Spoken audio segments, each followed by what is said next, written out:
Dear students, you are welcome to our video lecture number 4, and today we will discuss the homogeneous linear differential equation. Sometimes the homogeneous linear differential equations are known as Euler's-Cauchy equations. So let me discuss the homogeneous linear differential equation. क्या होते हैं इसके बारे में हम पहले बताएं. Homogeneous linear differential equation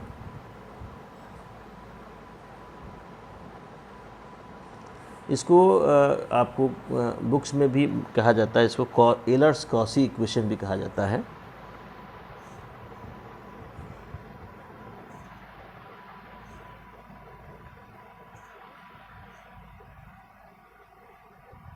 ये कौन से इक्वेशंस को कहा जाता है इसके बारे में हम लोग आज पढ़ेंगे और इसको कैसे सॉल्व करेंगे इसके बारे में हम चर्चा करेंगे.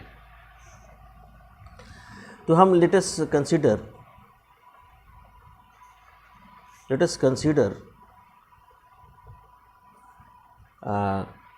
An equation.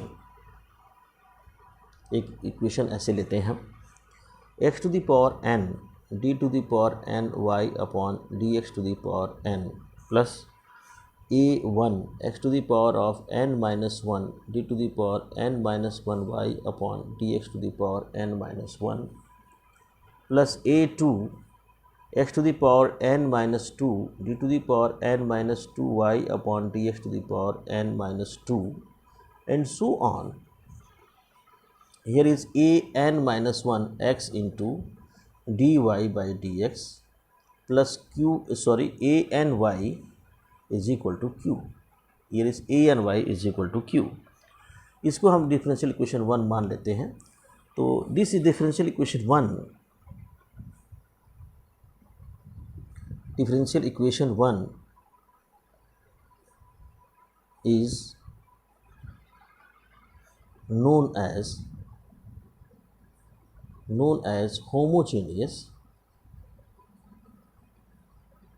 homogeneous linear differential equation. Homogeneous linear differential equation where q is a function of x alone, जहाँ पर कि केवल q जो है वो x का फंक्शन होता है और a जो होते हैं a1 a2 a3 ये सारे के सारे आपके कांस्टेंट्स होते हैं. आर ऑल कांस्टेंट्स, ये सब कांस्टेंट्स हैं. Sometimes this equation is also known as this type of equation 1 is also known as Euler's-Cauchy equation.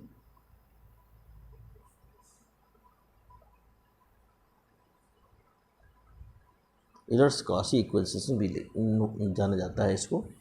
तो व्हाट इज़ प्रोसीजर, आज हम लोग सीखेंगे कि किस तरह से ऐसे डिफरेंशियल इक्वेशन को सॉल्व करने का क्या तरीका हो सकता है.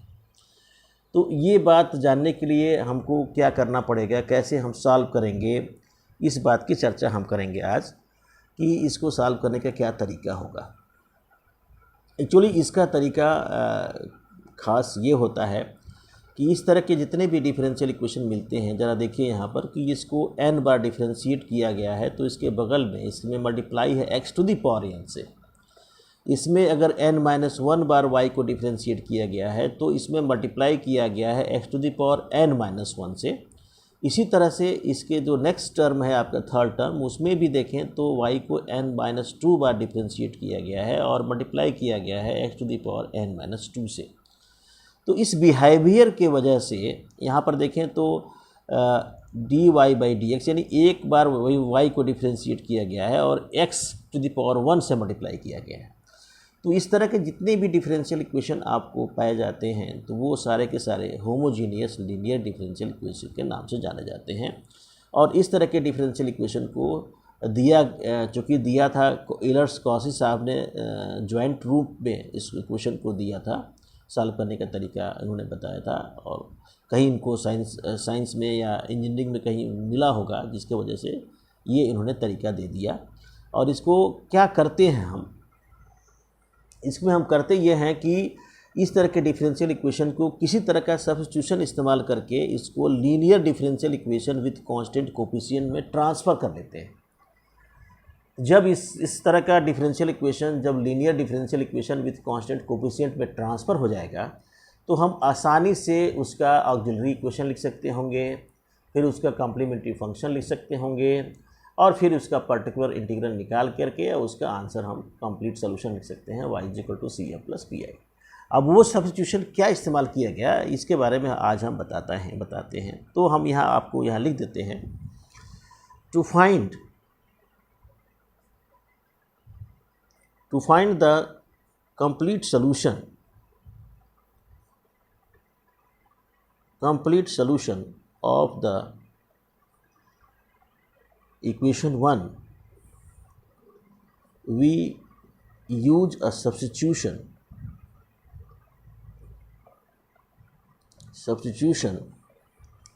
e to the power x is equal to z, or z is equal to log x, x is equal to log z। यहाँ पर जो हम इस्तेमाल करते हैं वो थोड़ा गलत लिख दिया हमने, थोड़ा इसको ध्यान से रखिएगा। यहाँ इस्तेमाल करते हैं आपको x is equal to e to the power z और z is equal to log x, इसका सब्स्टिट्यूशन इस्तेमाल करते हैं। And then this equation 1 is now reduced to a linear differential equation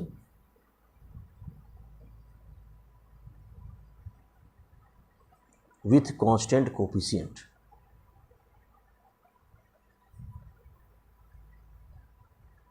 which can be solved easily।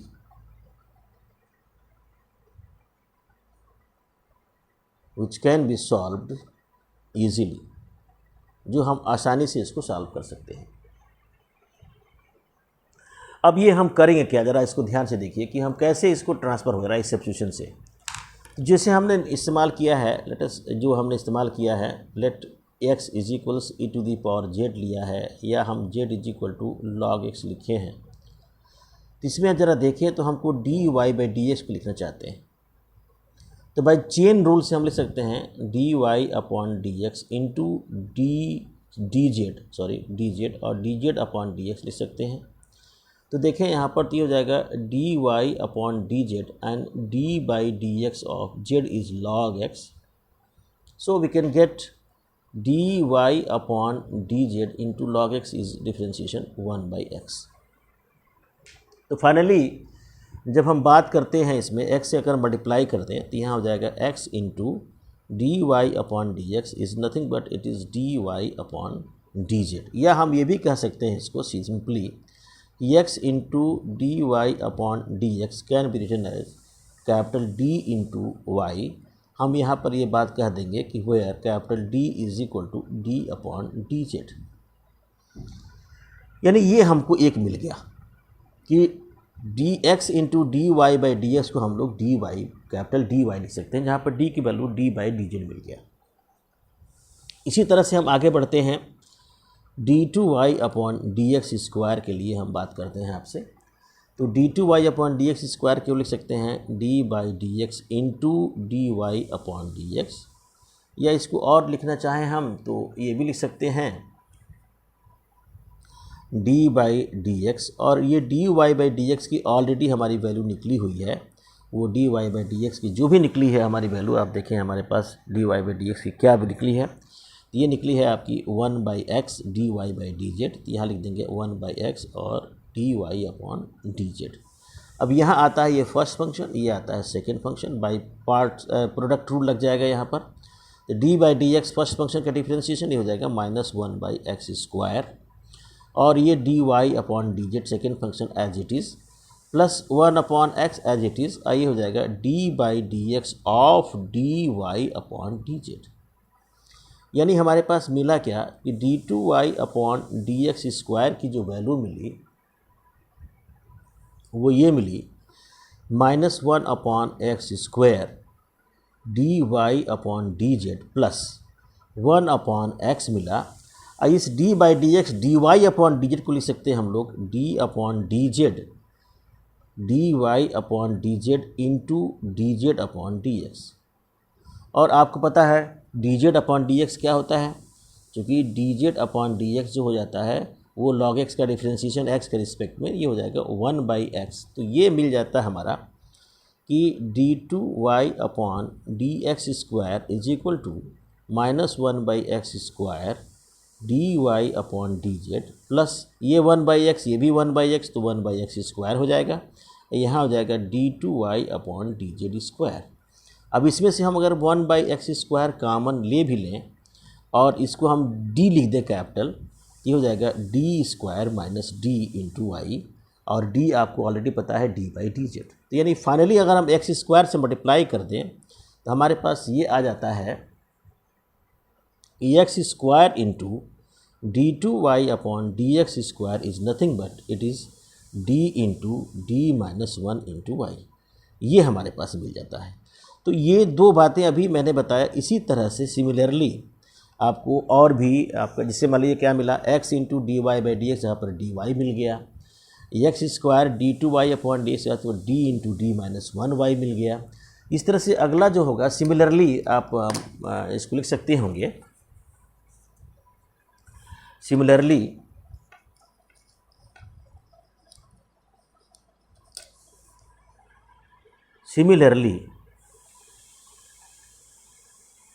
जो हमारे पास मिलने वाला है वो ये हो सकता है आपका x cube d three y upon d x cube जो हो जाएगा वो हो जाएगा आपका d minus 1 d minus 2 y, जहाँ पर डी आपका डी बाई डी जेड है।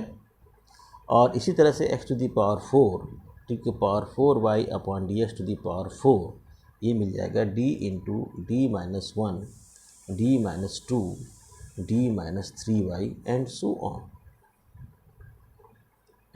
ऑन, ये हमको मिल जाएगा। And then substituting these two values, substituting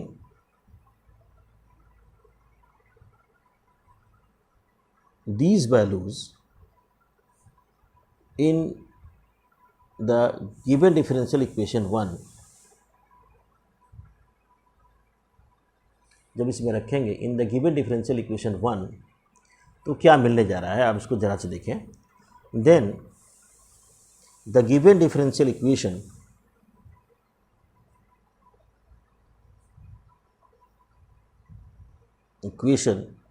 reduces to a linear differential equation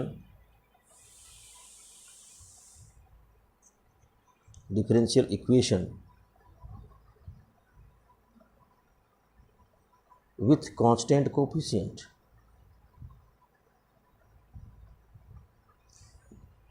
in terms of अब ये बचेगा y एंड z, ये बचेगा y और z के फॉर्म में आएगा। And after putting the value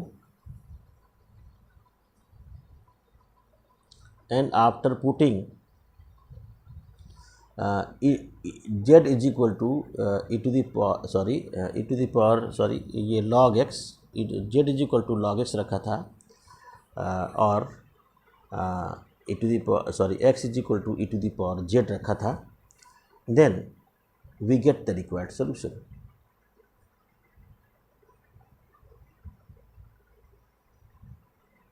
अब चलिए हम ये बात करते हैं कि इसको एक एग्जाम्पल से अब शायद आप समझ में आ जाए इसको, और अच्छे से हम एग्जाम्पल कोई लेते हैं और एग्जाम्पल लेके हम इसको सॉल्व करने का पूरा प्रयास करते हैं। जैसे मान लीजिए आपसे पूछा जाए, एक क्वेश्चन है, solve x cube d three y upon d x cube plus 2x square d to y upon d x square plus 2y is equal to 10 x plus 1 by x. इसको सॉल्व करने के लिए कहा दिया जाए। तो इसको सॉल्व करने के लिए क्या कैसे सॉल्व करेंगे, इसके लिए हम थोड़ा यहाँ पर चर्चा कर लें। पहला तो ये बड़ा क्लियर दिख रहा होगा कि ये जो डिफरेंशियल इक्वेशन है ये आपका होमोजेनियस लीनियर डिफरेंशियल इक्वेशन। तो यहाँ इस बात को ही चर्चा कर देंगे, हम लिख देंगे it is clear that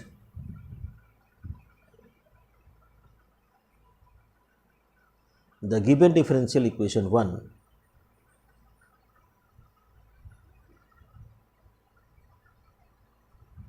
is a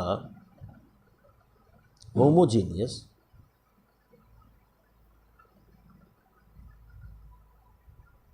linear differential equation। तो हम क्या करेंगे, let us take, हम लेते हैं x is equal to e to the power z and z is equal to log x। Then अपने आप ये जब ऐसा करने से हमारे पास x into d y by d x जो हो जाता है वो कैपिटल डी वाई हो जाता है। X square into d to y upon d x square जो है वो हो जाता है d into d minus one y हो जाता है।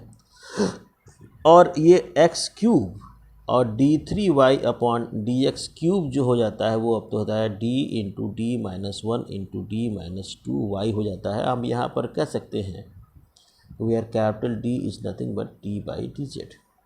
ये बात को हम चर्चा कर सकते हैं।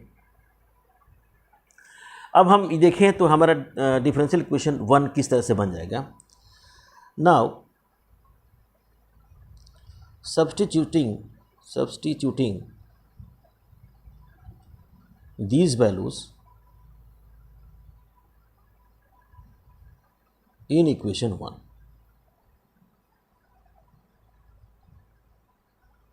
we can get, तो हमारे पास क्या आएगा, ये हो जाएगा d into d minus one into d minus to, पहला वाला 2 टाइम्स हो जाएगा ये d into d minus one, और ये हो जाएगा आपका 2 टाइम्स इंटू डी, और ब्रैकेट के बाहर हो जाएगा आपका y इज इक्वल टू 10। अब x की जगह पर लिखाएगा e to the power z, और ये हो जाएगा 1 बाई एक्स का मतलब हो जाएगा e to the power minus z।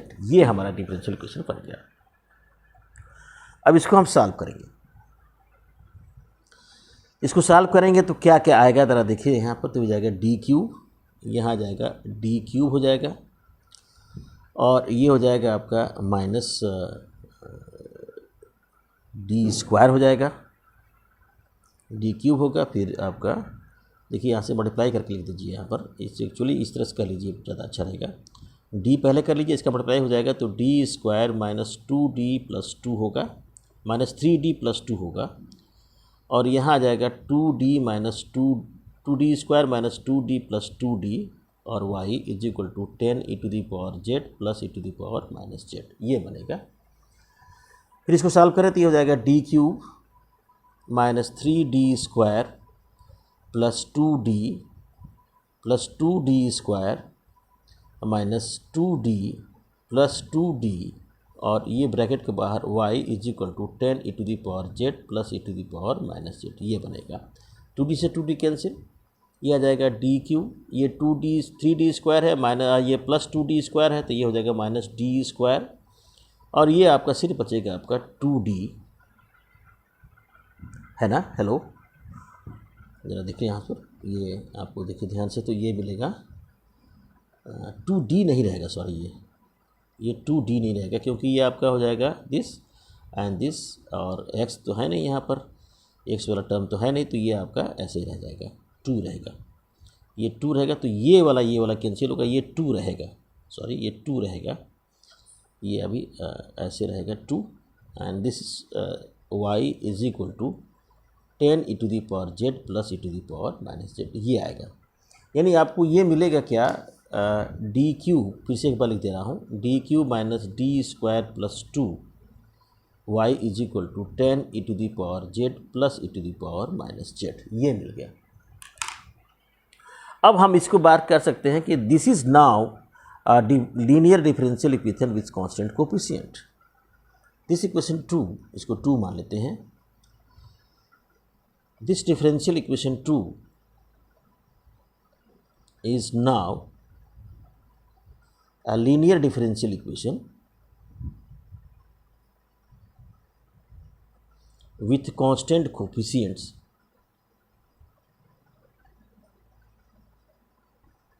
in terms of y and z। इसमें y और z, वहाँ पर x हुआ करता था, यहाँ पर z हो जाएगा क्योंकि हमने x को रिप्लेस कर दिया है e to the power z से। तो अब जो बना आपका वो डिफरेंशियल इक्वेशन y और z में हो गया। जब ये y और z में हो गया तो इसका ऑक्सिलरी इक्वेशन लिखेंगे, लीनियर डिफरेंशियल इक्वेशन हो गया तो इसका ऑक्सिलरी इक्वेशन लिखेंगे, फिर कॉम्प्लीमेंट्री फंक्शन निकालेंगे। तब हम चलते हैं आपको नेक्स्ट पेज पर, इसका ऑक्सिलरी इक्वेशन लिखेंगे और कॉम्प्लीमेंट्री फंक्शन लिखने के लिए। तो यहाँ बात करते हैं इसका। सो ऑक्सिलरी इक्वेशन इज, तो ये हो जाएगा आपका m cube minus m square plus 2 is equal to 0। यही तो आएगा, ये आएगा m square minus m square plus 2 is equal to 0। अब इसको सॉल्व करें तो इसको सॉल्व करना ही बड़ा मुश्किल है। तो इसको सॉल्व करने के लिए आपको याद होगा कि हम पहले इस्तेमाल करते हैं, आपको रिमाइंडर थ्योरम इस्तेमाल करते हैं। यम की जगह पर -1 रखते हैं, तो अगर हम यम की जगह पर -1 रखेंगे तो ये 0 हो जाएगा। ये तो यम प्लस 1 क्लियरली यहाँ लिख सकते हैं, clearly m plus 1 is a factor. तो हम लिख सकते हैं इसको m cube plus m square minus 2 m square, है ना। हेलो, ये माइनस यम स्क्वायर हो जाएगा, है ना। और यहाँ पर कर दें हम आपका -2 यम स्क्वायर और यहाँ पर +2 है इज इक्वल टू 0। तो अभी फ़िलहाल तो यहाँ से दिखने से लग रहा है कि यहाँ तो आपको यम स्क्वायर कॉमन लेंगे।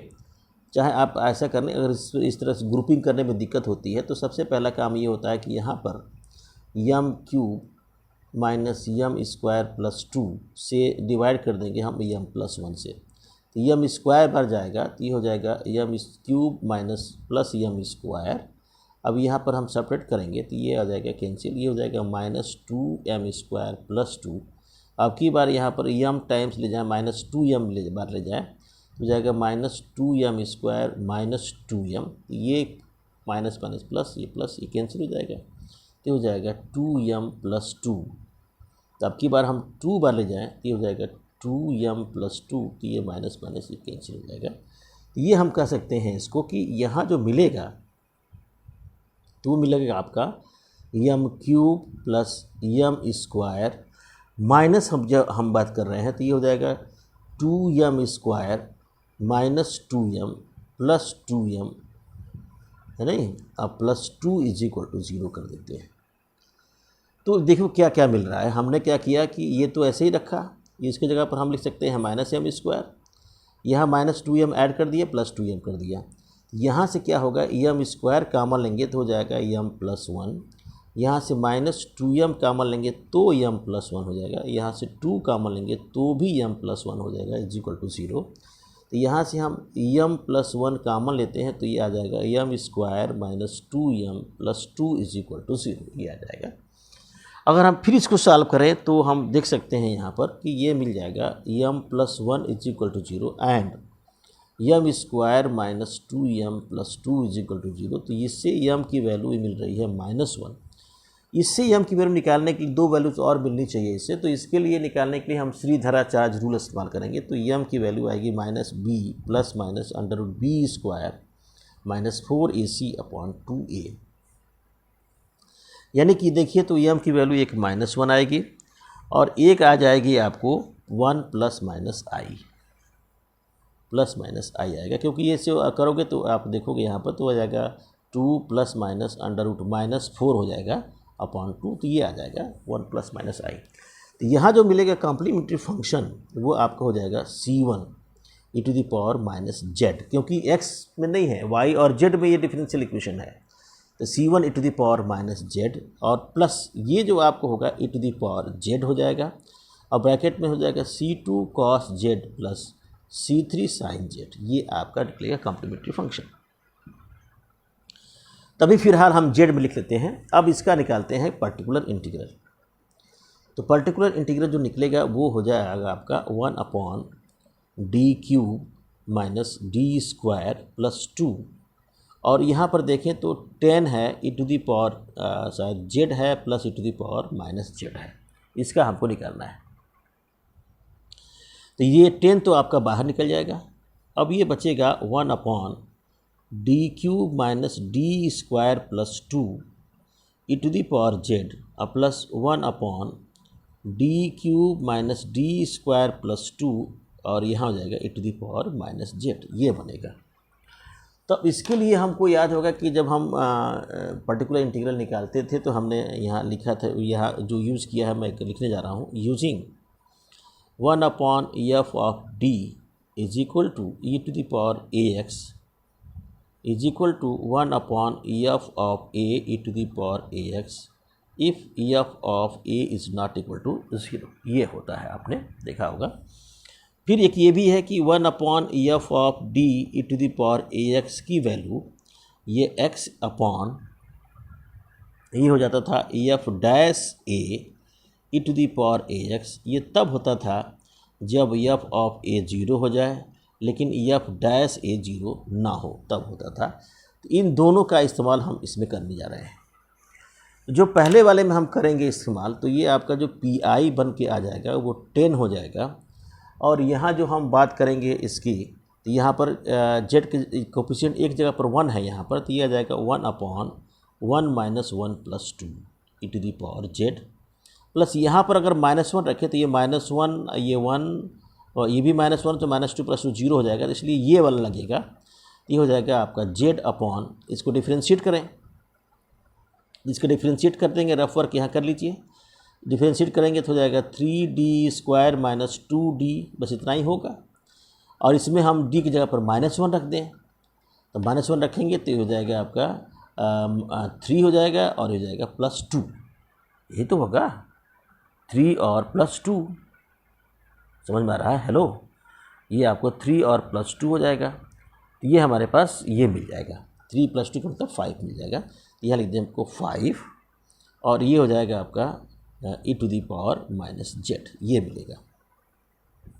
ये मिलेगा हमारा, मल्टीप्लाई करें हम इसमें तो ये मिल जाएगा आपका 10 से मल्टीप्लाई करो तो कैंसिल हो जाएगा, ये 2 तो हो जाएगा 5 e to the power z, अब प्लस हो जाएगा 5 to 10 2z e to the power minus z, ये पर्टिकुलर इंटीग्रल निकल गया। तो हमारे पास क्या मिला, सच पूछिए तो क्या आपने किया? आपने ये अब कंप्लीट सोल्यूशन जो होगा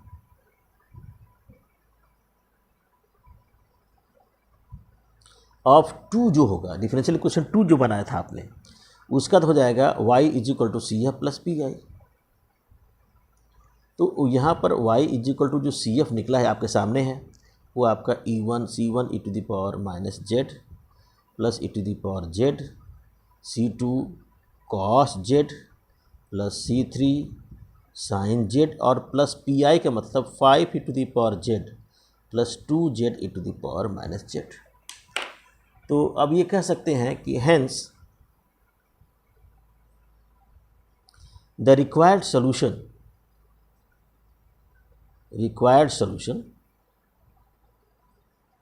required complete solution is obtained by putting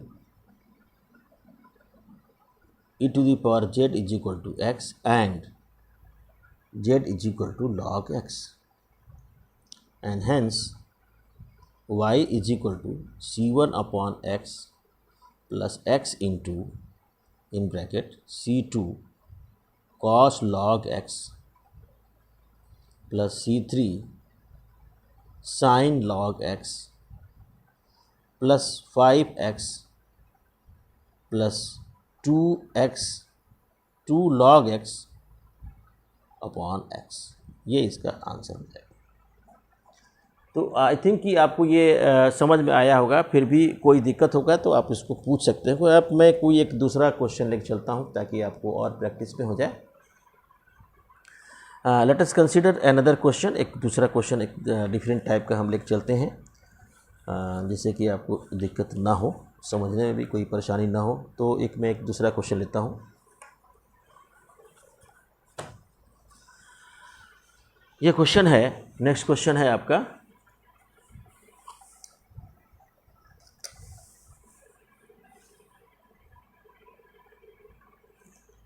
solve x square d2y upon dx square plus 4x dy upon dx plus 2y is equal to e to the power x, ये solve करना है।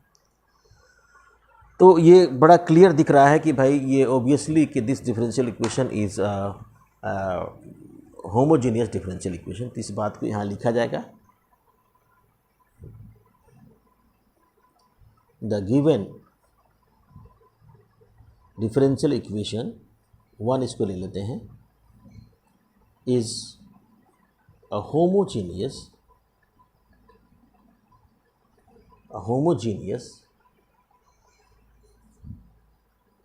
linear differential equation.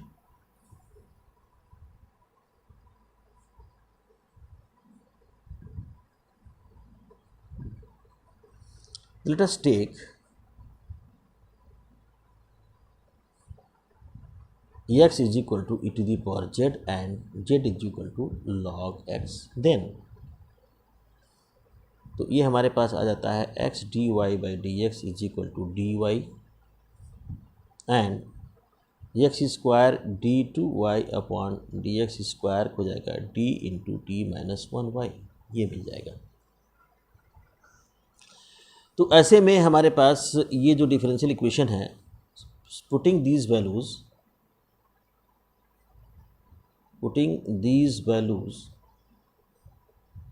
In equation 1 we get, ये हो जाएगा d into d minus 1 plus 4 times d plus 2 times bracket के बाहर हो जाएगा y is equal to e raise to the power z। ये आपको ऐसे मिलेगा। तो इसमें हम आगे की बात करते हैं तो हमारे पास ये मिल जाता है d square minus d plus 4d plus 2, और ये मिलेगा y is equal to e to the power z, ये मिलेगा। थोड़ा और इसको सिंप्लीफाई करें तो ये हो जाएगा आपका d square plus 3d plus 2 y is equal to e to the power z, ये इक्वेशन 2 मान लेते हैं। अब देखें तो ये डिफरेंशियल इक्वेशन 2 जो होगा वो किस तरह का डिफरेंशियल इक्वेशन हो गया? ये डिफरेंशियल इक्वेशन हो गया linear differential equation with constant coefficient in terms of y and z। तो यहाँ पर हम इस बात को लिख देंगे, ये बात को बता देंगे हम आसानी से, ये सीधे बता देंगे यहाँ पर कि this differential equation 2, this differential equation 2 is a linear differential equation with constant coefficients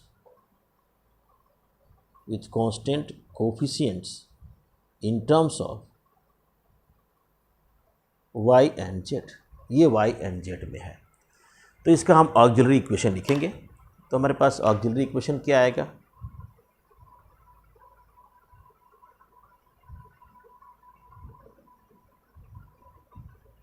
auxiliary equation क्या आएगा? ये आ जाएगा आपका m square plus 3m plus 2 is equal to 0। अब इसको फैक्टराइज करें तो फैक्टराइज करते समय ये ध्यान रखिए, एम स्क्वायर तो फैक्टराइज हो जाएगा, m square plus m plus 2m plus 2 is equal to 0। इसमें से एम बाहर निकालें तो एम प्लस 1, यहाँ से 2 बाहर निकालें तो m plus 1 is equal to 0, यानी कि एम प्लस 1 यहाँ से बाहर निकालें, एम प्लस 2 यहाँ से बाहर निकालें इज इक्वल टू 0। ये बताता है कि एम इज इक्वल टू -2 और -1। तो कॉम्प्लीमेंट्री फंक्शन जो हमारा आएगा इसमें, ये हो जाएगा c1 e to the power -2z plus c2 e to the power of -z। ये बात आपको समझ में आ रही होगी कि c1 e to the power -2z और c2 e to the power of -z। अब यहाँ पर बात आती है, कभी कभी ऐसे भी हम कर सकते हैं कि यहाँ पर इसी को x में हम कन्वर्ट कर लें, फिर इसका जो पर्टिकुलर इंटीग्रल निकालें और जो z के टर्म्स में आएगा और उसको भी x में कन्वर्ट कर लें, और फिर कंप्लीट सोल्यूशन हम लिख सकते हैं y = CF + PI, वो हम लिख सकते हैं। या हम यहाँ पर ऐसे भी कर सकते हैं कि इसका कम्प्लीमेंट्री इक्वेशन नंबर 2 का सोल्यूशन प्राप्त कर लें और इक्वेशन 2 के सोल्यूशन जो मिलेगा वो आपका CF + PI के टर्म्स मिलेगा। फिर इस x को हम z e to the power z लिखते हैं और इस z को log x लिख दें, तो इस डिफरेंशियल इक्वेशन का सोल्यूशन मिल जाएगा। तो आप जैसे भी सुविधा होती है, जिस तरह की सुविधा आपको लगती है, उस तरह से आप आसानी से इसको कर सकते हैं। तो मैं जो है आपको अभी इसका इक्वेशन नंबर 2 को सॉल्व कर रहा हूँ और इसका CF और PI दोनों निकालूंगा। इस इक्वेशन 2 का हम सोल्यूशन लिखेंगे और लास्ट में हम x की जगह पर e to the power z कर देंगे और z = log x लिख देंगे, तो हमारा इस डिफरेंशियल इक्वेशन का सोल्यूशन प्राप्त हो जाएगा। Let us find the particular integral. तो पर्टिकुलर इंटीग्रल जो मिलेगा वो आपका होगा 1/d² + 3d + 2 और यहाँ हो जाएगा e to the power z। Sorry, अब यहाँ पर देखें तो इसको हम फैक्टराइज किए थे हम, तो ये आया था d+1 और यहाँ आया था d+2 और e to the power z। फिर इसको बाई पार्शियल फ्रैक्शन से हम चेंज करें तो ये आ जाएगा आपका 1/d+1 e to the power z - 1/d+2 e to the power z। फिर हम इसको इस्तेमाल करें, जो मैंने बताया था आपसे, 1/d - α⁡ ये हो जाता है e to the power αx integral q into e to the power -αx dx। इसका इस्तेमाल करने जा रहे हैं हम। तो ये आपको इसका इस्तेमाल करेंगे तो क्या आएगा, ज़रा इसको ध्यान से देखें। ये आ जाएगा आपका e टू द पावर, यहाँ पर आ जाएगा -z हो जाएगा क्योंकि αx है, तो ये -1 है, -z इंटीग्रेशन में e to the power z into the power आपको हो जाएगा z dz माइनस, अब यहाँ देखें तो ये d आपको कैपिटल D है, आपको पता है ना d/dz है, इसमें से हो रहा है ऐसा, तो ये हो जाएगा e to the power minus, यहाँ पर -2 है तो ये हो जाएगा -2z और इंटीग्रेशन में e to the power z into e to the power capital 2z और dz आएगा। अब इसका हम बताए थे आपसे कि जब इसको करना होता है इंटीग्रेशन तो हम क्या मान लेते हैं, let e to the power z = t and e to the power z dz = dt। तो ये हो जाएगा आपका e to the power -z और इन ब्रैकेट में integration e to the power t into dt minus ये हो जाएगा आपका e to the power -2z bracket में integration e to the power t into ये हो जाएगा t dt, यहाँ पर आ जाएगा, जिसको बाई पार्ट्स हम कहे थे करने के लिए, आपको बाई पार्ट्स करके फिर ये मिलेगा हमको फाइनली कि e to the power z - z ये मिलेगा और ब्रैकेट में मिलेगा इसका हो जाएगा e to the power t और फिर माइनस ये हो जाएगा आपका e to the power -2z और इसका जब करेंगे ब्रैकेट में तो ये मिलेगा आपका इसका हो जाएगा t और ये e to the power t रहेगा का इंटीग्रेशन माइनस इसका 1 हो जाएगा और e to the power t का हो जाएगा e to the power t, ये मिलेगा। अब हम e to the power t की वैल्यू को हम प्लेस करें तो यू विल फाइंड ये मिलेगा आपका कि e to the power -z into e to the power z minus यहाँ रखेंगे तो ये हो जाएगा e to the power -z और फिर हो जाएगा e to the power z, फिर हो जाएगा plus e to the power -2z into e to the power z, ये मिलेगा हमको। तो ये और ये कैंसिल हो जाएंगे तो हमारे पास जो मिल रहा है फाइनली वो आपको क्या मिल रहा है, PI। ये सब PI की वैल्यूज़ है मिल रही हैं आपको, ये PI की वैल्यूज़ ही मिल रही हैं पूरी की पूरी। तो ये फाइनली जो PI की जो वैल्यू मिलने जा रही है आपको, ये मिलेगी आपको e to the power -2z into e to the power z, ये मिलेगा। तो अब हम इसका कंप्लीट सोल्यूशन लिखना चाहते हैं, तो कंप्लीट सोल्यूशन लिखेंगे कैसे, तो कंप्लीट सोल्यूशन के लिए हम अगले पेज पर चलते हैं हम। तो so complete solution of differential equation 2, so complete solution of differential equation 2 is y = CF + PI। तो y की CF की वैल्यू आपको पता होगा कि ये आया था आपका निकाले थे हम, तो आपका आया था C1 e to the power minus z और plus C2 e to the power minus 2z, और PI आपका अभी अभी आया है e to the power minus 2z और e to the power z, ये आया था। तो अब हम क्या करेंगे, on writing e to the power z is equal to x and z is equal to log x, we can get the required complete solution,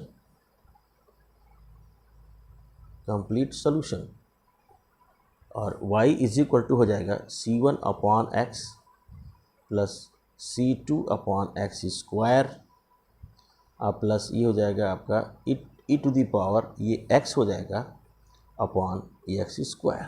ये इसका आंसर हो जाएगा, complete answer e to the power x upon x square.